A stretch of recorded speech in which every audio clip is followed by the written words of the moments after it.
我最近真的有被 Alo Yoga 的信息给震惊到了，就是那个卖瑜伽裤的运动品牌，居然推出了标价为$3600的手提包。没错，单只包折合人民币就要2万多块钱，这价格都快赶上其他传统的奢侈品牌。我的第一反应是 ，Alo 要当钱包收割机也不用那么明显吧？这真的是把品牌打造成了运动服饰里的爱马仕。Alo 凭什么定价比很多一线奢侈品还要贵？是因为设计、工艺，还是纯靠营销？这期的视频呢，我就想来分享一下，为什么一个卖运动服饰的品牌突然敢卖出如此天价的包。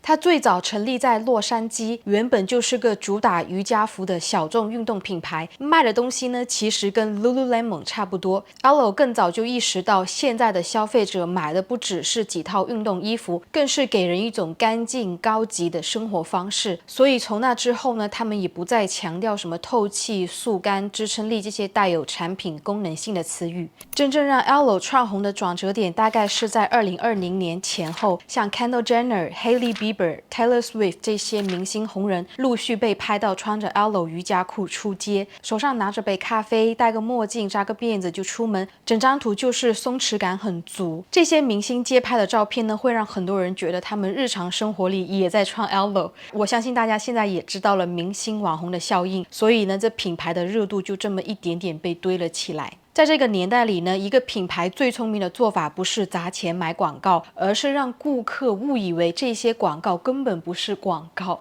Alo 就是靠这样看似随意的明星街拍，迅速建立了名气，再加上他们后续还搞一个什么健康生活方式的营销。很多网红家居产品也是这样，一把看起来特别高级的原木椅子，明明就是最普通的木头，品牌一包装，故事写得华丽一点，再跟你说这是手工打磨、匠心工艺，价格立马变成上万块。你要真坐上去啊，跟几百块钱的椅子没有多大的区别，只是说它摆在家里，你就觉得家里突然变得有品味了许多。这些品牌玩的套路呢，和 Alo 这次卖包是一模一样，都不是在卖东西的本身，而是贩卖你一种氛围感和品牌故事。接下来我们对比一下 Alo 和他的老对手 Lululemon， 大家一直呢把这两个牌子称为瑜伽穿搭界的双雄。Lululemon 这些年呢也在努力让自家的品牌更高级，但它和 Alo 有一点不同，就是 Lulu 还是偏向运动，最贵就是羽绒服，还有当年推出的健身镜和课程会员。那面镜子的定价接近$1500，额外你每月支付39才能上课。结果最后这产品卖不动，官网也彻底下架。那时候品牌可能真以为大家都能被那块镜子激励到明天要开始自律，但现实证明呢，消费者也不傻。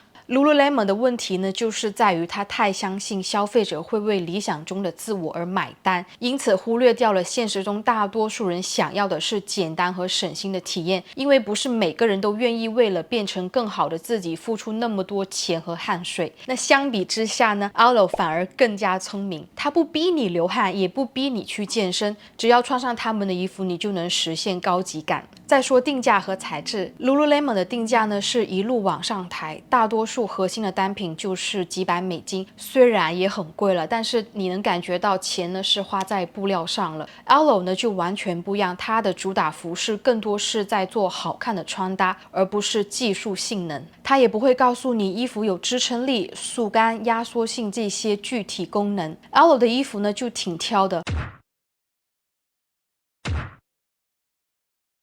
网友评论说，有的穿几次呢就松了，甚至会掉色。老实说，它的大部分单品呢只是拍照好看，但要真比功能性啊，有穿过的朋友们可以在留言区分享一下。这里呢我就不多说了，毕竟我还没有拥有过 Alo。那受众方面呢也是有差别的。Lulu 的用户呢是对运动有投入，他们看重这衣服的耐用性，而 Alo 的用户呢则更容易被颜值和款式所吸引。衣服能不能拍起来好看，能不能显瘦，这对他们来说是非常重要。那来到今天的核心点，为什么 Alo 突然卖包呢？其实他的野心呢，绝不止于卖运动裤。他们近几年多次公开表示，品牌理念是 luxury wellness， 就是奢华的健康生活，把身心健康与高端奢华融合在一起。简单说 ，Alo 想卖给你的不只是运动服，而是一套有钱又健康的生活方式。他们这次推出的新包，正是为了巩固品牌的高端定位。从定价上看呢 ，Alo 这次也的确刻意对标传统奢侈品牌，这价格区间都能买一个 Miu Miu 的包，或者是迪奥。从设计上看呢，这包其实就很普通，就是那种极简的方形素面皮革风格，怎么看都像是 Celine 或者是 The Row 的那种经典款式。Alo 一个做瑜伽裤起家的运动品牌，还因此搞起了仅在23家门店销售，而且这些包还是限量款。这就是典型的反向营销，目标不是让所有人买，而是让大多数人买不起，从而可以抬高那一小部分人买到的满足感。